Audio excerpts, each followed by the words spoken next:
Bring all your skill. Be forewarned, if you haven't been already, the hottest thing in the 12 and under set is coming soon to a theater near you. Now kids are going just wild over this Pokemon and the stuffed animals and collectibles and Pokemon trading cards. When we come back, what all the fuss is about.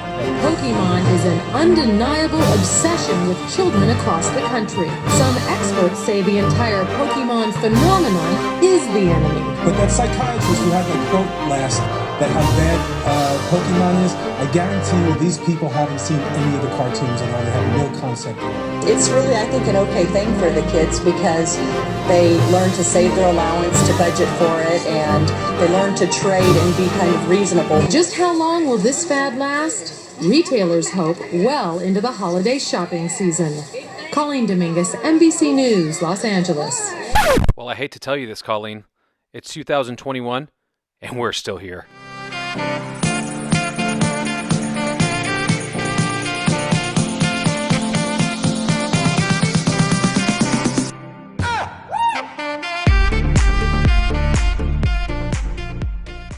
What's up, guys? Welcome back to the channel. You're in the Pokevault. My name is Sean, and this is episode number 15, which is so insane to be saying. I feel like we've just started, but we've come so far, and I'm so happy to have you along for the journey. So getting into this, I'm going to be talking today about Pokemon investing for beginners. Now, before I start, I want you guys to know that I am not a professional at this. I'm not a financial expert. I am simply just a guy that has been in the community for, I don't know, 20 years since it started, whatever, 25 years. And along the way, I've been able to notice certain trends, pick up on certain things that have been happening in the, in the hobby and in the industry. And I'm going to share a few of my tips. Okay. And I'm going to keep it very simple. I'm going to just share with you 3 very simple rules on what I follow when it comes to buying into Pokemon. So number one, guys, before I start also, I want you to know that we are giving these 3 Charizards away for our 100 and 1,000 subscriber giveaway. And that's 2 videos ago. If you want to enter your name in there, don't forget to comment, like, and subscribe. And we're going to be giving those away this Saturday. And then also, I just want, before you start taking in any information that I'm giving, you have to ask yourself if you're in this to purely invest, to collect, or a little bit of both. So personally, I'm in it for collecting, and then I reinvest into my own collection. So I'm a collector first. This is not going to be a video for get rich quick, flipping cards quickly, or anything. I'm completely against that. It's not good for the hobby, in my opinion. It's not good for the community. I'm in it for, I'm going to show you more of a perspective of certain rules, certain things, guidelines that I follow, and then holding and praying, right? So you hold on to the product and you pray that it goes up in value. So that's where I'm coming from in this video.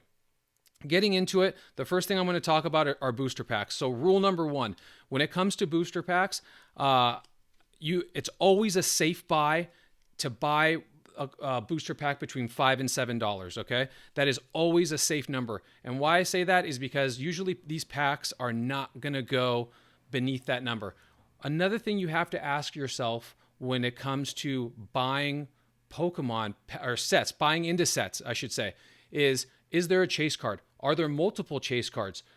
Is there something special about that set? Like, are there special secret rares? Are there one-off cards that you're not going to see in any other set? Is there a Charizard? That's really a question. If there's a Charizard chase card, I've said this before in previous videos, that set is going to appreciate. I'll challenge anyone that says different, but I'm telling you guys, the Charizards, sets that have chase cards that have Charizards in them are going to always appreciate. Okay, and I picked Burning Shadows as an example. So right now, Burning Shadows is still very slept on, and I'm going to tell you why. I bought these for between $5 and $7, let's say. Now these are getting up to, let's see, where are we at here? So blisters in packs, loose packs, and that's if they're not weighed. I don't know if you can weigh new ones really, but they're between $8 and $10. So they've almost gone up about 70%, 70 or 80%. That's just in a few months. I bought these, about a year ago, and I got these ones for about $4.90 a piece, and these for about $5, and I got a bunch. So the reason why I bought into this set, and it's still slept on, okay, because booster boxes are $450 to $500, it has one of the hardest cards to grade when it comes to a Charizard. It's a rainbow rare Charizard. PSA 10s are very hard to get because the print quality on these cards were not very good. So I'm telling you guys right now, if there's something that you want to take a stab at, I would tell my brother to buy into this set because these are going to appreciate. People are going to start to pick up on the fact that they keep submitting Charizards and they're not coming back PSA 10s, you know? People are going to pick up on that. And what happens? You have to open up more product to possibly hit that perfect Charizard, okay? So this is a slept on set right now. And number one rule, just remember this, for packs and for blisters, if you're buying them, any set, buying between $5 and $7, it's probably a safe buy, okay?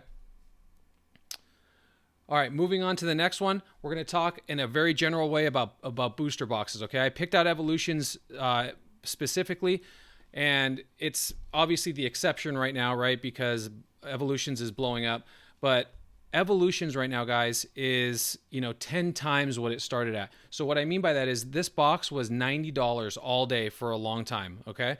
It was $90 and they're selling now, you can see them on eBay for $900 to $1,000. It's, in my opinion, obviously it's an exception because it has the original artwork from base set, but it's still a slept on set. 100% slept on.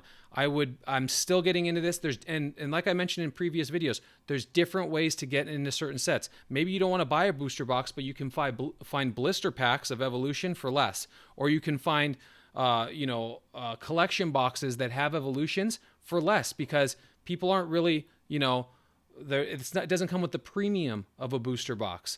So this is any booster box, guys. Here's rule number 2. Any booster box, if you can buy it between $100 and $200, it's probably a solid investment. If you can find one booster box right now in Pokemon in a contemporary set, any set, a booster box that's being sold for less than $100, please tell me. I'll go in on it with you. I'll buy some, you buy some, because there is none. So if you're buying a booster box, I don't care what set it is right now, $100 to $200, that's a very safe investment in my opinion. And certain sets to look out for, I'm going to tell you guys. Obviously, Evolutions has already started to move up, right? So if you want to get in early on a set, I'm telling you guys right now, Darkness Ablaze. It checks all the boxes. It's contemporary. It's falling between $100 to $200 right now. I think they're getting close to $200. I bought a bunch a few weeks ago for $150. But it also has a Charizard chase card, right? It checks all the boxes. You guys do what you want to do. For me, I'm getting all into Darkness Ablaze all day long. It's a good investment right now. It checks all the boxes for me. Lastly, guys, I also had some people mention about PSA cards and how to buy and what's good, what's not. So I pulled out some examples here. Okay, so this is a base set unlimited booster pack from the first set, right? Unlimited. It has the shadow, but this pack is going for about $500. Okay. Now, I pulled out 2 examples of PSA cards, right? Now, here's the rule, guys. Take note. The booster pack is worth $500. This PSA 10 Poliwrath, who cares about Poliwrath, right? It's just Poliwrath. These are you could find these on the streets in 1999, right? Just on the floor. Mint copies of this for free, right? This card right now is $500 on eBay. For me, this checks the box. If the booster pack costs the same amount as a PSA 10 holo, so a premium hit in that pack, for me, that's a good buy. And I'll tell you why. If you bought this pack and best case scenario, right? You buy the pack, you hit a holo, and then it comes back a PSA 10. Number 1, that's so hard to do, especially by PSA standards. Number 2, you'll have to wait a long time, obviously, right, to get the card back from PSA. And then number 3, a best case scenario is that it comes back a 10 and it's worth the same as the pack. So if you like I like to keep stuff sealed too. If you want to keep it sealed. Mystery, right? But all these things have to happen correctly for it to come back a PSA 10. And regardless of what holo it is, this is a good buy for that reason. It's a PSA 10. You can't get any better than that. It's a holo from the original set, regardless of it being unlimited. This is a good buy for me. These right now, you can buy these for $500. These can only appreciate, guys. They can. This card has gone up from $200 a couple months ago. Even with Logan Paul, it obviously went to like 500, 600, came back down to 200. It's back up to 500 again. You just have to buy one of these and hold on to it. And you get to enjoy, you know, having this in your collection. This is a great buy, okay? And then obviously there's the exception, right? This is kind of like at the other edge of the spectrum. This is one of the starter cards. It's a PSA 10. This one specifically, you know, goes for $2,500 to $3,000. I'm not saying that this is a great buy. This is obviously 5 to 6 times the amount of this, but that's because it's a premium, you know, it's a premium Pokemon, right? It's one of the starters. So always take that into consideration. Depending on what Pokemon it is, it will come with a premium, okay? So just think about these certain things, guys. Think about these certain areas. I hope this was helpful. Another thing to consider, if you're asking yourself, how much of myself should I be putting into the hobby? How much should I be investing? Any good, you know, investor will say that you should be saving or investing about 10% of your yearly income. So based on $60,000, that's about $500 a month. I try to live in that area, maybe a little bit more, maybe a little bit less. But just to give you an idea, I've been seeing normal returns of about, on average, 3%. If you invest $500 a month for a whole year and you get 300%. I said 3%, 300%. So 3 times. If you invest $500 a month and you get 3 times return, that's a profit yearly, guys, of $12,000. Okay? Something to consider. And it's a very small thing. And you can scale it down. If you only want to put in $100 a month, then put in $100 and your return will be $2,400. Okay? These are all things to consider, guys. I hope this was helpful. Let me know in the comments what you thought. And yeah, I'll see you guys next time. Ask me any questions. I'm here to help you. I live inside my own world of make